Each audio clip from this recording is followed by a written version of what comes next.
Logic है, क्योंकि वो तो सिंपल एक लॉजिक था। अब इसमें आते हैं हम लोग सेकेंडरी हाइपर पैराथायरॉयडिज्म। तो चलिए पहले समझिए कि हो क्यों रहा है। सेकेंडरी हो गया कि किसी वजह से कैल्शियम की होमियोस्टेसिस क्या हो रहा है, कैल्शियम का होमियोस्टेसिस आपका वो डिस्टर्ब हो रहा है, डिरेंजमेंट हो रहा है। तो वही लिख रहा है डिरेंजमेंट ऑफ कैल्शियम होमियोस्टेसिस। तो उससे क्या होगा, कंपनसेटरी पैराथायरॉइड का सिक्रेशन बढ़ जाएगा।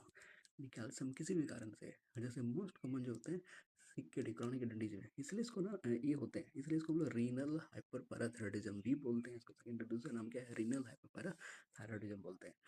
या फिर और भी है, जैसे जीआईटी माल एब्जॉर्प्शन है, विटामिन डी का डिफिशिएंसी है, लीवर डिजीज है, लिथियम क्रॉनिक यूज करें, सब सारे केसेस में हो सकते हैं। तो अब इसका बेसिक क्या फाइंडिंग आएगा, सोचिए। सबसे पहले पेशेंट को क्या दिक्कत है, सिकेडी है। सिकेडी है तो जी, तो कैल्शियम तो नहीं बनेगा। इसको हम यहाँ पे देख लेते हैं, एक दूसरा पिक्चर बना रखा है इसका अलग से। हाँ जी, यहाँ देखिए इसका फाइंडिंग हमने एक समराइज कर दिया है। अब हाँ, तो देखिए सिकेडी है, पहला चीज़ तो आपको कैल्शियम बॉडी में कम होगा, तो कैल्शियम के रीअब्जॉर्प्शन नहीं हो रहे हैं। तो सेकेंडरी कंपनसेटरी क्या होगा, हाइपोपैराथायरॉयडिज्म होगा, तो पैराथायरॉयड का लेवल बढ़ गया, यहाँ तक कोई दिक्कत नहीं। क्योंकि किडनी प्रॉपर काम नहीं कर रहा है, तो किडनी में जो कन्वर्सन हो रहा था 25 मतलब 25 हाइड्रोक्सी विटामिन डी या फिर कोलिकैल्सिफेरॉल, 125 डाइऑक्सीकोलिकैल्सिफेरॉल में कन्वर्ट नहीं होगा।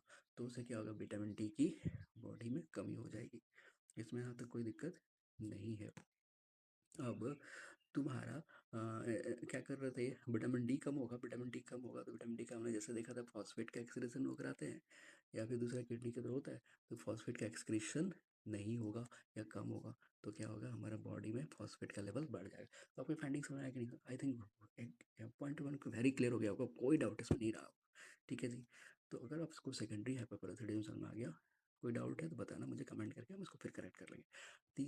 अब आते हैं हम लोग tertiary hyper parathyroidism. Tertiary hyper parathyroidism, tertiary hyper parathyroidism just equivalent to primary hyper parathyroidism. Bailey Love में नहीं लिखता है इसे, कुछ बुक में लिखता है कि फॉस्फेट वगैरह बढ़ते हैं, बट बेली लव में ऐसा नहीं मेंशन किया है, इसने लिखा है कि इसमें फॉस्फेट भी just like un equivalent to, मान लीजिए प्राइमरी हाइपर। बस डिफरेंस क्या है कि ये डेवलप होगा पोस्ट रेनल ट्रांसप्लांटेशन। ये बहुत बहुत इंपॉर्टेंट है, हिस्ट्री जरूर होना चाहिए इस क्वेश्चन में, कि पोस्ट रेनल ट्रांसप्लांटेशन होगा एटलीस्ट 1 ईयर, ठीक है।